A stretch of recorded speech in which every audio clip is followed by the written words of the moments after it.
Amigos do Mar. Patrocínio Praticagem de São Paulo. Competência e respeito ao meio ambiente.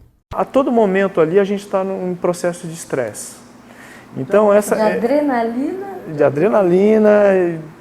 Teve outra situação, tem situações porque tudo é estresse. Então, por exemplo, eu estava dormindo num quarto, eu acordei um quarto com um beliche com 6 pessoas. Então eu acordei numa manhã com dor de cabeça, né? E aí eu falei, pô, por que eu estou acordando com dor de cabeça? Não é para eu acordar com dor de cabeça. Aí eu percebi que um dos marinheiros tinha um chulé terrível. Então, aí existem técnicas de você também não incomodar o próximo, né? Eu esperava ele dormir, eu retirava a bota dele do quarto. Na manhã seguinte eu acordava mais cedo do que ele e colocava a bota no mesmo lugar. Ou seja, é um cuidado que a gente tem com o próximo. Né? Exatamente, de não acusar ninguém. E isso é um exemplo, né? Até que meio que grotesco e sensível. Mas eles são sensíveis em todos os quesitos. Então você tem que ter muita alma, muito carinho. De como saber lidar, de né? como saber colocar as informações de uma maneira sensível. É o que eu sempre falo, é um Big Brother sem eliminação. Então eu passo por você, se a gente estiver no mesmo barco, eu passo por você 60, 70 vezes por dia.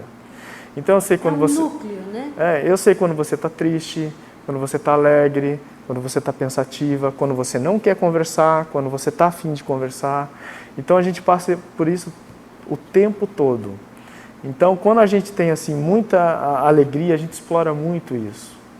Por isso que, de uma certa maneira, o projeto está adquirindo muita força com os pescadores. Porque a gente conseguiu absorver essas informações deles e criar um termo que nós chamamos de observador-educador. Entendeu? Porque eles são, como eles têm muitas informações, eles também querem adquirir muitas informações que nós temos aqui em terra. Eles têm as informações práticas, nós temos as informações técnicas. Científicas? As científicas é um pouquinho mais complicadas. Sim. Porque, por exemplo, para efetuar um experimento, você precisa cumprir normas rígidas. Então, por exemplo, 600 anzóis a 5 metros, 600 anzóis a 2 metros, eu não posso misturar esses materiais. Então, eu tenho que controlar rigidamente. Até eles adquirirem esse conhecimento, já foram 3 ou 4 dias. Então, eu tenho que ficar em cima, eu tenho que ficar um pouquinho meio chato para eles.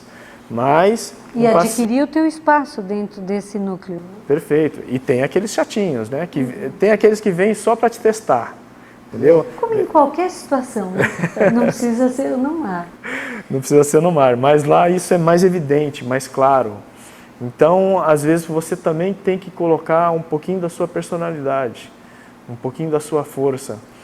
E isso, todos estão reparando no que você diz. Então, o poder da palavra, ela é muito forte. Então, quando você acerta uma situação, você ganha, digamos assim, uma força dentro de um grupo. E isso, digamos, fica mais fácil da gente trabalhar.